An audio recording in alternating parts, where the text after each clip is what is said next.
Once again, we're speaking with a man who I consider to be a hero of mine, Colonel Douglas MacGregor. He's a retired U.S. Army colonel, an author, consultant, and a PhD. But more than that, he's an active spokesman for the truth. How do you take a man who graduated from the U.S. Military Academy at West Point with a bachelor's in general engineering, who also earned his PhD from the University of Virginia, who has written many books? Not only that, but he directed the Battle of 73 Easting during the Gulf War. This is an astounding man, one of the true Americans, and yet they disparage him wherever you turn. They call him every name under the sun. If you look at Wikipedia, it says his commentary has been noted for disparaging Ukraine, immigrants, and refugees. Isn't that shocking? In other words, when he tells the truth about Ukraine, when he tells the truth about the broken borders, when he tells the truth about the bums living in hotels instead of working, that makes him a villain? No, he's not the villain. He's the hero. This is my new interview with the great Colonel Douglas MacGregor right now on the Michael Savage podcast. Savage. Colonel MacGregor, sir. Always a pleasure. It's nice to see you too. The man who never stops working, Colonel Douglas MacGregor. Well, we could say that about you too. Well, it's up to God, right, by the way, at this point. Well, everything always is. Isn't that something? Colonel, before we began, I went on to Wikipedia to just see how they twisted your life. Oh, It's a shocker to me. I mean, I know they've done it to me my whole life, but how could they twist the things you've done so completely? I haven't checked it lately. What are they saying? Well, I'm reading one here. His commentary has been noted for disparaging Ukraine, immigrants, and refugees. I said, let's start with Ukraine, meaning telling the truth about Zelensky and the fact that these poor Ukrainians are dying like flies in a petri dish. Immigrants, you mean the wonderful non-working folks that Biden's bringing over by the millions who are living in hotel rooms and not working. And you mean refugees? What are you talking about? Everything is backwards. Colonel, welcome to the program. Let's begin with the real stuff, Colonel. You did a YouTube piece the other day, Is the Ukraine War Lost? Can you give us a short version of that, please? Well, I think the short version is that Russia has been fighting a defensive war and allowing the Ukrainians to impale themselves on Russian defenses. And they have employed all the modern technology available, from overhead space-based surveillance and every conceivable form of long-range precision strike. And the Ukrainians are now looking at, I think the latest count was an estimated 400,000 dead. Oh, God. A satellite picture sent to me recently showed 123,000 freshly dug graves in Ukraine for Ukrainian soldiers. I posted that and people don't believe me. I said, you can't hide graves with new satellite imagery. And I had an estimate with another gentleman who was on, who I think is a colleague of yours, Larry Johnson, I believe. Oh, yeah. Larry's very solid. Larry said 350,000 to me last week. Yeah. And now 400,000. And we're seeing estimates of what from the media, Colonel? Oh, well, I wouldn't worry about anything that comes out of the mainstream media, because only 3 or 4 Ukrainians were accidentally injured in their attack on Russian defenses, and 500,000 Russians are dead as a result. That's absurd. They twisted their ankles on the way over the barriers to kill those nasty, evil Russians. This is a very serious story. When you have 350 to 400,000 dead Ukrainian men, the country is a very small country at the end of the day. This country can never, ever find the manpower, and I'm using the word manpower, to restore its agricultural and industrial base, can it? Seems unlikely, because the 14 plus million that have left the country, regardless of where they go, have all said the same thing: we will never go back. Okay, so this was a massive blunder on the part of the West, in plain English.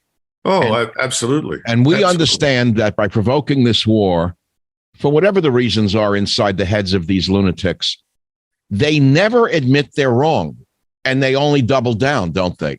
Oh, of course. Absolutely. In fact, there's an article that just came out in The Atlantic written by, I think it's Jeff Goldberg and Ann Applebaum, who are 2 card-carrying globalists neocons, whatever you want to call them. I don't know what you call them anymore other than lunatics.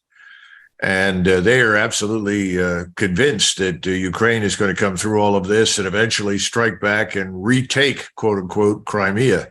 Now, wait a minute. These are two idiots from New York City, from the Upper East Side, no doubt, who have never slipped on a banana peel and hurt their asses on the pavement, and they're now dictating what's happening in the war? Well, who knows? Anne Applebaum married the former foreign minister of Poland. So we can only speculate about the influence of that insanity. The interlocking marriage directorates. That's a joke. Boy, it's really becoming nepotism everywhere you turn, isn't it? Yeah, I think the bottom line for your audience is very straightforward, and that is that, yes, this war is effectively lost. However, every attempt that has been made to negotiate an end to this has been spurned by the West. Washington continues to insist that there can be no negotiated settlement until, obviously, all the Russians have been driven from sacred Ukrainian soil, which, of course, is nonsense. But the problem is, if you're sitting in Moscow and you listen to this, you say, well, obviously, we can't win this war by simply defending what we have. We're going to have to advance. And they have begun advancing up in the northeastern corner of their defense, just south of Kharkov, and they're moving west and a little bit north. It's a slow grind. They're deliberately moving their integrated air defenses and their strike assets forward so that their ground forces are protected. And they're not meeting a great deal of resistance. A lot of Ukrainian forces are melting away. Ukrainians are now surrendering in company-size elements. That's anywhere from 100 to 200 men at a time. Wait, just giving up because they know they're going to be made into mincemeat? I think that's part of it. I also think there's a lot of disillusionment with the entire war. There's a growing awareness that they are being essentially consigned to death for no good reason. Cannon fodder.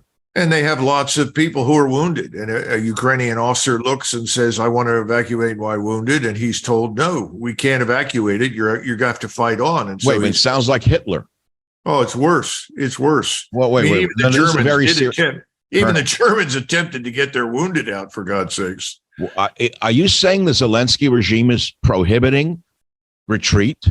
Well, I think they've been trying to stop it at every turn, and they're shooting people, jailing people, imprisoning people, forcing people into the ranks. They've reached all the way to the Carpathian Mountains to force people into the Ukrainian army now. Listen, this war is a catastrophe for Ukraine. The Ukrainian nation has been destroyed. Even if it stopped tomorrow morning, how long would any of this take to recover? I mean, I read a very strange article that was in the British MOD website. And this British military analyst, or at least claims to be a military analyst, says that, well, one of the problems the Ukrainians have faced in southern Ukraine is that the agricultural area, in other words, the fields, have been fallow for 18 months. And with all of this rain, there has been growth in those fields of lots of shrubbery. And the shrubbery makes it harder for the Ukrainians to identify Russian soldiers fighting them. This has held back the Ukrainians. Now stop and consider this absurd statement. This is a sort of nonsense that passes for serious analysis. No, wait, the shrubs are preventing the Ukrainians from defeating the Russians? Yes, that's one of the arguments. It's the weeds that did it? Yeah, the weeds are growing. I think it's the weed that they're smoking. I think it's the weed that they're smoking in the United States Defense Department, frankly. Well, I'm sure there's a lot of that up at the top in Kiev too. So look, this thing is over. There's no question about it. And everybody in Washington, I think, is scrambling. They're trying to figure out how do we conceal this catastrophe from the American people as well as from Europe and escape from the disaster that we've created for ourselves. Savage. Colonel, aren't there peace talks ongoing somewhere right now? I read recently that there are. Well, not that I'm aware of. I don't know. I heard that there was some kind of back channel peace discussions, but who would know what's really going on? So the latest provocation that really worried me over the weekend were the drone attacks by Ukraine using NATO provided Storm Shadow missiles. I think those are Anglo-French creations. Yes. And they hit a bridge called the Chonhar Bridge, which links the Crimean Peninsula to Ukraine and the southern Kherson region. I said, who the hell is telling? First of all, we were told that the weapons we were sending Zelensky would only be used offensively. That was the first big lie by the U.S. Defense Department. Never aggressively. Well, Right. now they're using these advanced Storm Shadow missiles to blow up a major bridge. What do they think Putin is going to do? Well, we've seen over the last 48 hours what he's going to do. And he essentially launched dozens and dozens of cruise missiles and drones and other forms of precision munitions at a whole range of targets across Ukraine, all the way out to the border with Romania and Poland. So, we know what he's doing, and he's destroying whatever he can find on the ground that supports the Ukrainian war, any equipment that's coming in, any ammunition storage, and now command and control sites. This is a pointless endeavor on the Western side, but here's the bad news. There are a lot of Storm Shadow missiles out there. And even though the Russians, out of say 15 Storm Shadow missiles, shoot down all but 3, the problem is 3 still get through. And when I say we, I'm talking about the United States, France, and Great Britain are still pushing more and more of these cruise missiles. We may have another 100 or 150 of these available that can be given to the Ukrainians. This doesn't change the outcome of any war. This doesn't alter the situation on the battlefield. It will not save the Zelensky regime, but it prolongs the misery. And it makes it increasingly clear to the Russians that they don't have much choice in the matter. They're going to have to march west. And see, they already have in draft legislation that would add another 500,000 mobilized reservists to the Russian forces.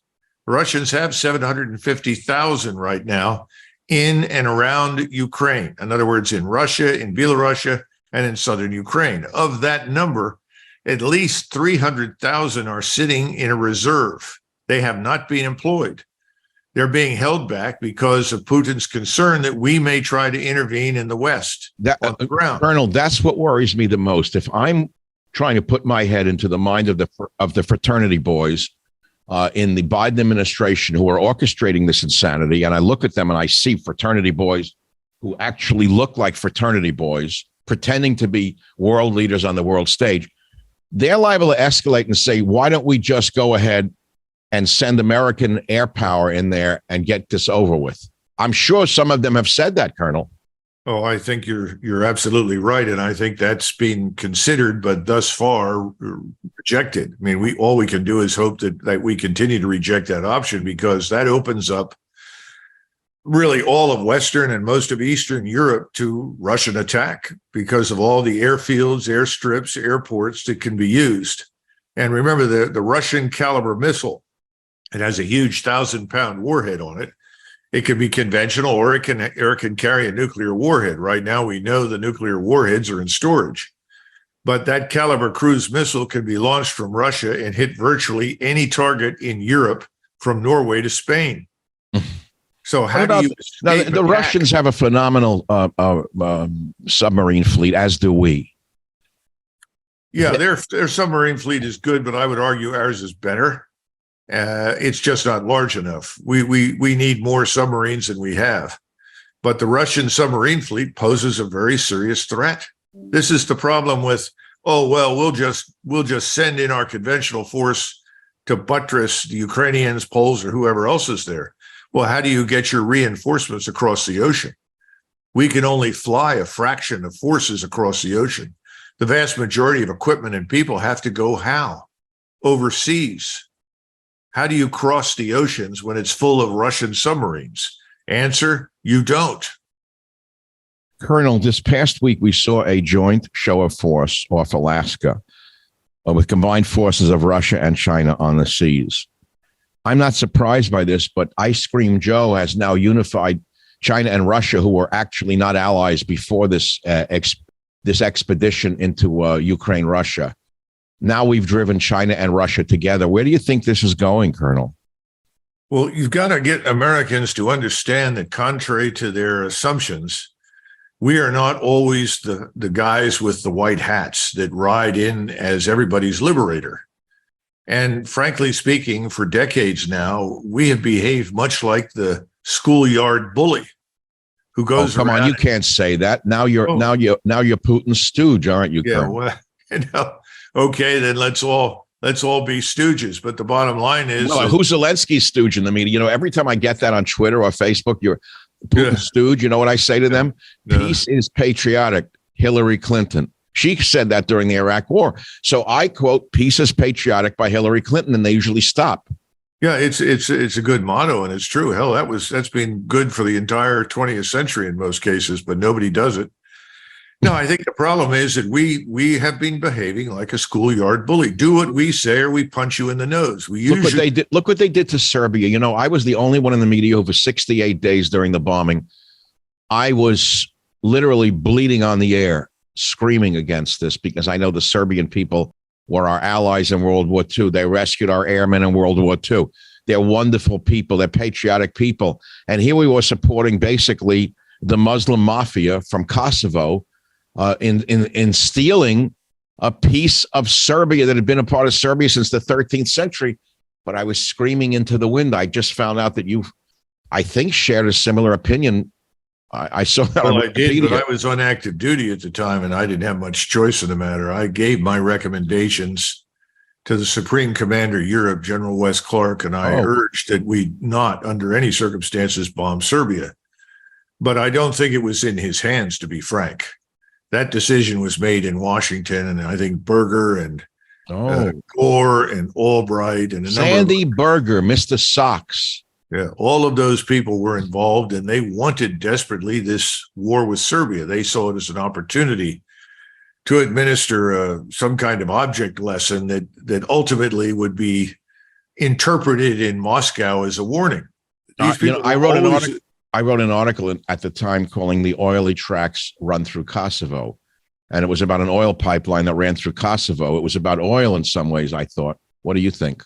Well, I don't think so. I think it simply had much more to do with the fact that this was another convenient cause that the left in Washington, and I shouldn't say left, it's back to the Uniparty, because you had people like John McCain and Lindsey Graham who were urging that we bomb the Serbs over Kosovo. Anyone who spoke up and urged moderation, and by the way, the German government never gets credit for this, but privately, they were willing to put up enormous sums of money in order to build new cities, new towns, new residences for various people to move them around so that they would feel secure in their respective areas in Kosovo. Of course, that meant some form of partition, which both the Serbs at the time and subsequently the Kosovo Albanians were willing to accept some form of partition. We sabotaged that and insisted that, no, we were going to create this new multi-ethnic, multinational state where everyone would be forced to live together, whether they liked it or not. Mm-hmm. I think we need to go back and understand that Serbia really was a sort of testing ground for what ultimately has happened in Ukraine. It was a prelude. We didn't see it that way at the time. But if you look at the media, they were screaming at the tops of their lungs about so-called Serb atrocities. And when we looked at these things carefully, we didn't see the evidence for the atrocities on a scale that were argued. And we're hearing about Russian atrocities right now over and over again, the same big lie. Yeah, it is. It's a big lie. But, this is the problem. We are dealing with a group of people in power in Washington who are losing power. Let's face it, the United States is in a deplorable condition. We're watching this business of going through de-dollarization and gold-backed in much of the world. It's just beginning. It hasn't reached fruition, but it is beginning. This is a direct challenge to our financial hegemony, which is vitally important to us given our miserable condition in terms of sovereign national debt. Then we have the military problem. We have really gutted the armed forces in so many ways, harmed it in moral terms, harmed its discipline, its fighting power, yet we're spending almost $1 trillion on it. And we openly admit that if we had to fight the Russians or the Chinese or both, that we would lose. You mean the new military couldn't beat the Russians to death with the high heels that are being issued? Apparently not. Savage. Colonel, let's take a pause of speaking with the great Colonel Douglas MacGregor. And CNN, just even CNN, as left-wing as it is, just released their own poll, which states that the majority of Americans oppose OPPOSE, more U.S. aid for Ukraine in their war with Russia. And yet the Pentagon, Congress, Biden, and the media are so removed from the people's will, they won't even quote a CNN poll. So are the people coming to understand this is a lost cause that could lead to World War III? Oh, I think so. I mean, the same thing is happening today in Poland, where the Polish population, over 50%, have now said, okay, you can continue to supply things to Ukraine, but please, we don't want to become part of the war. And more recently, the various participants in the elections that are coming in the fall in Poland have now taken a position that Poland is more important than Ukraine, that Poland comes before Ukraine. Isn't that an interesting idea? It's called Poland First. Gee. Things are definitely happening across Europe as well as here in the United States. But again, who has the money? The donors have the money. Who are the donors? The donors call the tune. People in Washington respond to donors. And then there's this other really extremely dangerous aspect of the whole thing, which is, well, okay, things aren't going so well in Ukraine. We've done the best we can. These Ukrainians couldn't make it happen, but stand by. We have a new dangerous enemy threatening the entire world and civilization as we know it. It's called China. Oh, yeah. And so we see 11 ships that are exercising in the Bering Strait, Russian and Chinese ships, and we are alarmed. We don't bother to point out to people that we routinely sail close to China with various naval flotillas, that our subs cruise the waters, that our carrier battle groups cruise nearby. We were just in the Taiwan Strait with some warships. So the attitude in China now is, well, what's good for the goose is good for the gander. If you're going to do this to us, we're going to start doing this to you. This is a sort of mindlessness and stupidity that leads to war. This led to World War I. I've said it from the beginning, and I'm just an amateur student looking in. I read widely, but I'm not a military man, but I studied World War I in detail, and I know about the guns of August, and I know how it started with one event of an assassination of the Archduke. Then this country reacted, then that country reacted, that country, and before you knew it, millions of men were slaughtered and turned into fertilizer. Well, to reinforce your point, before Bismarck was fired by the second German emperor in 1889, Wilhelm II walked into his meeting with Bismarck and boasted that he has just sent his newest German warships into the Baltic. And Bismarck was horrified and said, why? He said, well, it's time these Russians knew who we were and that we are our own power in the Baltic. I see. And Bismarck said, that is a serious mistake. The Russians are insecure. No one wants to be reminded of their own weakness. And that's what you have done. Oh, you wow. need to get our ships out of the Baltic immediately. Well, you know, this was the problem, that the Kaiser had completely misread the Russians, misread Britain, misread France. Everybody misread Germany. The Kaiser was very proud of his navy, but that didn't mean he wanted a war. He certainly didn't. Bismarck was the only adult in the room. And Bismarck said, this is nonsense. Why are we cruising up and down the Chinese coast? Why are we behaving that there is an imminent attack ready to go against Taiwan when there isn't? Is not. No. And the people on Taiwan aren't interested in a war with China. If anything, if they put it to a referendum, I would bet heavily that they would willingly join China, provided the Chinese treat them as they already do, essentially as business partners, trade with them, but don't insist on ruling them constantly from the lowest to the highest level. I don't think Jake Sullivan agrees with your viewpoint. Well, there you go. I'm going to worry about that now. I probably won't sleep tonight. People don't even know who he is, but he's the one who looks like the fellow from Laurel and Hardy, the skinny one. Every time I see Jake Sullivan, he looks like that character from Laurel and Hardy. I think it's Stan Laurel. Only he's not a comedian. Laurel was actually more articulate in many ways. but this is not a comedy act. This is life and death. 400,000 dead Ukrainians, 30 to 40,000 dead Russians, satellite imagery of new graves being dug in Ukraine. show this to be the case. 50,000 Americans were killed in the Vietnam War, and that was a national tragedy that ripped the hearts out of many Americans. Now multiply that by 10-fold with a country 1/4 the size population of this country. And maybe the American idiot will understand there's more to life than what's on TikTok or someone's abs or breasts. I've never seen anything like this, and it's only going to get worse. I think we have to say that we have no leadership, but who is the adult in the room? Is there anyone saying stop the war before it's too late in the administration that you know of? No, on the contrary, I noted there was some Republican named Sullivan from Alaska who was applauding. I saw that. Some sort of robust military response against the evil Chinese and Russians I saw that. Crazy. Conducting an exercise in the Bering Straits in international waters. Crazy. I saw that. There's not even a Republican screaming out against this. Yeah, war has become too profitable. War is too rewarding, and they're too dumb to understand that the population of the United States, the overwhelming majority of people in the electorate, are not interested in going to war with anybody. Colonel, you're a military guy. I have to keep repeating as a civilian. If I bang my finger in a door jamb or while I'm using a hammer and accidentally hit it, it hurts for weeks, if not months. That's just a little hammer on a nail by accident. Do they understand what a battlefield wound looks like or is? No. I don't think so. I think we've lost our fear of war. In the aftermath of World War II, there were generations of Americans who'd served in the Second World War, and then many more that served in Korea.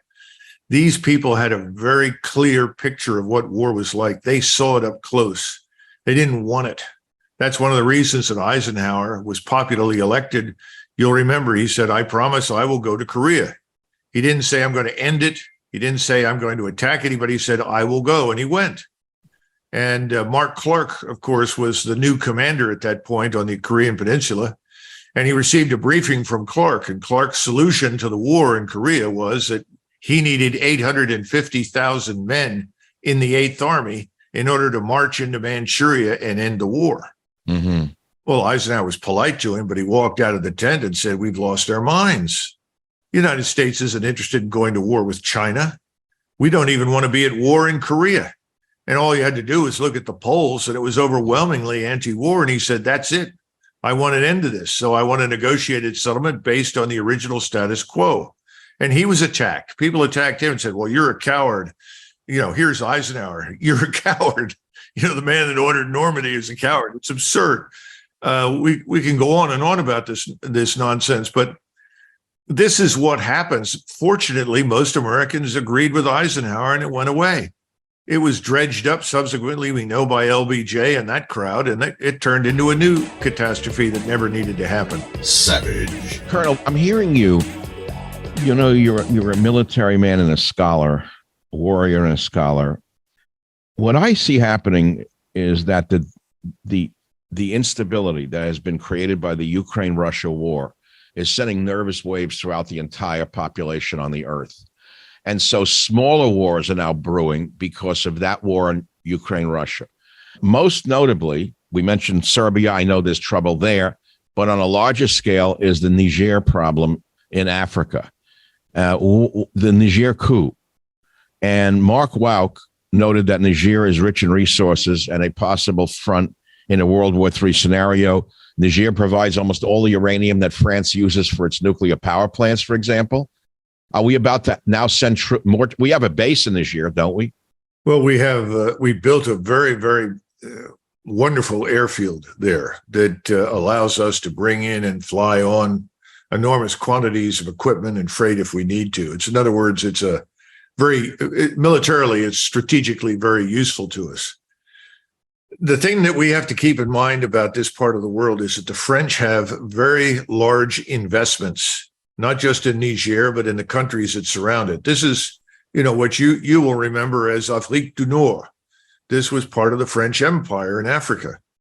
When the French agreed to decolonize, they had certain codicils and arrangements that allowed French businesses to continue to enjoy access and, in many cases, monopolies. What's happened now is that the Africans who live there have said enough's enough. We want you out. We're sick of it. And we happen to be closely aligned with the French. We've worked with them against our mutual Islamist enemies. And what we haven't figured out is that you go into an area with the object of killing Islamists, and there were no Islamists when you went in, but by the time you get ready to leave, the place is full of them. Oh, God. Well, this is North Africa. This is exactly what's happened in Niger and elsewhere. I listened to the military leader who spoke in Niger through a translator, spoke very eloquently. And he said, look, Africa belongs to the Africans. You've got to get out. We're not going to tolerate it anymore. It's very simple. And I'm very sympathetic to him. I agree with him. And I argued when I was on active duty against this thing called AFRICOM. I said, Africa Command? If you were living in Africa and you found out that the United States, the world's leading superpower, had stood up a military command called Africa Command, how would you feel? Well, it's just like the Africa Corps under Hitler, isn't it? Well, it's a lot worse. Hitler only had 32,000 men in that thing. You know, the problem is that we've decided to control an entire continent if we're able to do so. And we've been pouring resources. And remember, all these people that we have been training, all these officers that we have been working hard to, quote unquote, democratize. Yeah. They're the ones that have launched these coups. We don't understand the underlying dynamics. We just refuse to come to terms with reality. People don't understand how important it is for us to demilitarize our relations with most of the world. We were really, really popular before World War II over most of the world because we didn't become involved in other people's business. We weren't invading their countries and trying to take them over. Everybody knew we were trying to get out of the Philippines within a year of having decided to occupy the place. You know, I mean, it was. So, yeah, Colonel, I'm hearing this is history repeating itself. The militarists seem to always win. They lead us into war. Millions are killed. Lands are decimated. And then all of a sudden, people want peace. And then there's a small window of a few years, 10 years maybe, of no major conflict. It looks like we're entering a new major conflict one way or the other, whether it's Russia, China, or both. And now we look at the Middle East, Colonel, 3,000 U.S. military arrived in the Red Sea as tensions rise with Iran. Are there any other motives for sending these troops into the Red Sea? I'm sorry, in the area? What's going on in the Middle East now? I don't know. I mean, I don't sign on for this. Look, the Iranians came to arrangements with the Peninsular Arabs. And the Peninsular Arabs now, surprise, surprise, have decided to renounce the Abraham Accords. Wow. They're effectively walking away from them. That's horrible. After Trump brought the Arabs and Jews together. Yeah, well, he was trying very hard to fashion a new status quo. He would have also approached Iran, I think, and we would be in a better place with Iran as well. But that was sabotaged by Pompeo and Bolton and others. Oh, we also went through the same sabotage effort when it came to North Korea. In other words, anybody who wanted to promote some degree of stability based on relations other than military ones has failed because the money is on the side of militarization of policy. Here we go again. Follow the money. So, Colonel, before we go, put on your crystal ball hat. You've seen it all. You've lived it. You've seen it. You've studied it. Knowing history and knowing the battlefield, what's going to happen? I think that we in the United States are finally going to confront limits to how much money we can print and how much further into debt we can go. That is going to operate as a brake on much of our activity.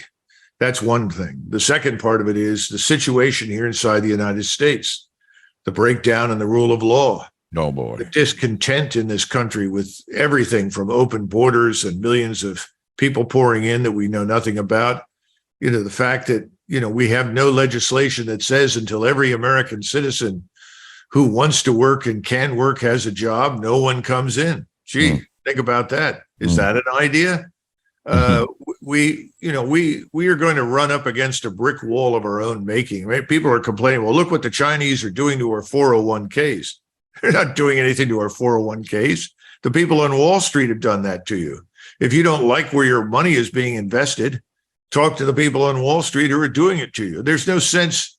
There is a growing sense now, finally, I think, that we are the authors of our own problems, and that will help. But consider this for a minute. This is a strategic viewpoint that is missing in Washington. You've talked about the fact that we now have multiple nations with nuclear weapons. We have Russia, we have China, we have the United States, we have India, Pakistan, Great Britain, France, North Korea. If you look at the scientific, industrial, and agricultural output of Northeast Asia, in other words, China, Korea, and Japan, then look at the same thing in Europe and North America, you very quickly ascertain that 80+% of the world's technology, its advances in every conceivable scientific area, all of it revolves around those two regions in the world. And I would include Israel, for instance, with Europe and North America, culturally. So the point is, if you look at those two regions and you realize the planet's future depends upon what those two regions do in science, technology, agriculture, energy, and so forth, why, under any circumstances, would you promote conflict between those two civilizational constructs? You'd be insane to do it, because if we end up in a major war with each other, the planet is going to face despair, famine, and catastrophe. So are you fearing that that's what will happen, knowing history? Well, I fear that there's no one like Bismarck in the councils of government who says, wait a minute, be sensitive to the countries that surround you, be sensitive to their interests and needs. I love President Trump, and I supported him, and I still do, but he keeps talking about his good personal relations with Xi and good personal relations with Putin. Look, that's all nonsense. Mm-hmm. Everything is about strategic interests. Mm-hmm. If we will look at their strategic interests and our own, we will discover very quickly that we can come to some sort of modus vivendi that we can all live with. Mm. That's what diplomats get paid to do. And that's what we desperately need. Well, when Kissinger came out 6 or so months ago and called for a peace talks, he was called every name under the sun by the American left and right. And of course, as I've said, not so comedically, when the G7 meeting was about to occur, he changed his tune because he didn't want to be excluded. He definitely wanted to be invited into the Billionaires Boys Club meeting again at the G7. So suddenly he called for more war. I don't see any diplomacy. Is there any that you know of through your contacts? No, listen, I think that Blinken and his friends are in the business of punishing people that don't agree with him. Who is this Blinken? He worked for Obama. Don't agree with him. Blinken worked for Obama. Is that all I need to say? Probably, but he was also there during the Balkan crisis in the background. And I know his father played a role in all of this. His father? Yeah, his father, I think, was the ambassador to Hungary. Well, I know that Madeleine Halfbright cheered the war on with that Jamie Rubin moron. This woman was a clear and present danger to the stability of the world. They were cheering as the bridges over the Danube were being blown up. The Serbs had never seen that. Even when Hitler was there, they didn't blow the bridges up over the Danube. That was Bill Clinton. They took our airplanes and they painted over the U.S. insignia and put on the NATO insignia. You used U.S. air power to attack Serbia. I couldn't believe what I was watching. We're not yet there with this situation, but I'm afraid personally we'll soon see that they'll repaint our Air Force planes with NATO insignia and start bombing Russia. That could happen. It won't make any difference on radar. The Russians can identify all of our aircraft on radar. So, they're not going to be fooled by different insignia. Right now, our airborne warning and control systems are identifying targets for the Ukrainians, are directing strikes that the Ukrainians launch. Like our AWACS or our satellites? Sure, and satellites. Our satellites and our airborne warning and control system. And we do this for all of the NATO states as well as for the Ukrainians. So we're very active in the Black Sea and the Baltic, all up and down the Russian border with regard to targeting the Russians. So the Russians... They know this, and they've decided to exercise restraint. The question is, how much longer? Could they shoot down our AWACS? Oh, of course. How high do their air defense systems fly? High enough, up to High 30, enough. 40,000 feet. And then they have some that'll reach up to low Earth orbit, 70, 80, 90,000 feet. They have the ability to launch special weapons that can attack our satellites. Why They haven't done it Why haven't they done that? because they don't want us to attack theirs. And we haven't attacked their satellites. Now, they have jammed a lot of our satellite communications and jammed a lot of our missile systems and aircraft. But in terms of kinetic action, no, they've been very careful to avoid that. And I hope that we can find a way to get out of this before something happens by accident. Somebody pushes the wrong button on the panel. Well, that's a cheerful thought. Savage. We've covered the ground of the Earth. Is there anything I've missed in terms of what might explode in our faces? You see, you're a man who can I'm laugh. sure. You can laugh. You can smile and laugh in the midst of this kind of tragic discussion. I'm sure if we look closely enough into Mexico, Venezuela, Cuba, Nicaragua, we can find lots of activity down there that is very dangerous to the United States. I was told that a lot of the weaponry that we're sending to Ukraine is going onto the black market almost immediately. And I asked another guest, "Where's it going?" They said to the narco terrorists in South America. Can you confirm? Is that what's being? I've seen photographs of Javelin missiles being and their equipment being carried by drug cartel soldiers, if you will. Those are the javelins that we sent to Zelensky's boys. Yes. How are they winding up shipped out immediately? Well, a certain amount of equipment never reaches the Ukrainians. Some of it is destroyed, and a lot of it is essentially stolen and then resold overseas. Kosovo is a nice clearinghouse for a lot of these weapons. They go down there and they find their way into the Middle East or off to Latin America and Africa. I mean, this is the problem. Remember, Ukraine was the most corrupt country in Europe, one of the most corrupt in the world, and the poorest in Europe. Why are we surprised about any of these things? Hush, hush, my friend. We must keep these things secret, or else we will be accused of being, let's see, Putin's stooges, defeatists, anti-American, communists, Soviet slaves, any other slurs that can be cast upon us.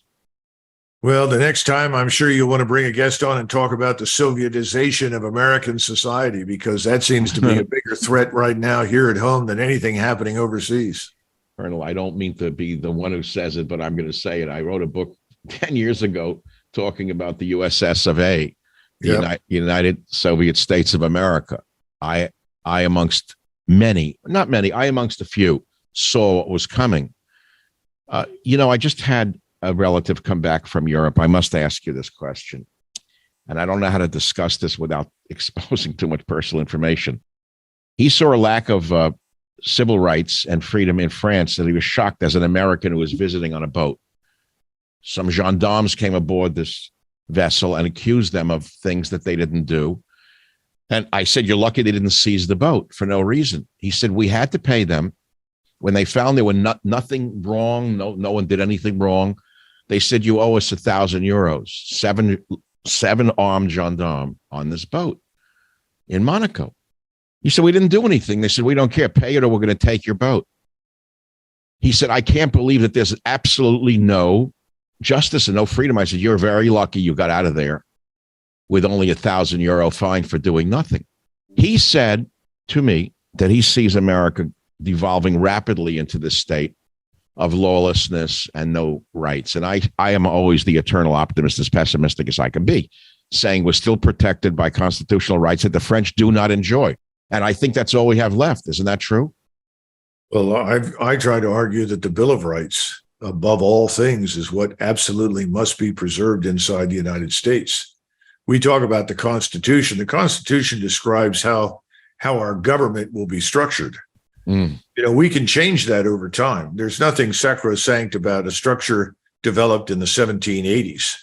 We can make modifications, but the Bill of Rights is something else. That's something that definitely separates us from most of the rest of the world. And that has to be fought for. And right now, that's under attack in this country. All you have to do is look at the censorship. Well, the Bill of Rights, didn't the British have the Magna Carta that ruled the land for so long, and they basically tossed it into the sea? Well, they don't have a Bill of Rights as we understand it. And so a lot of the things that we take for granted do not exist in Great Britain.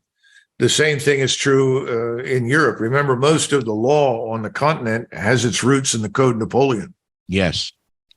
That's a different approach to law, where you are guilty until proven innocent.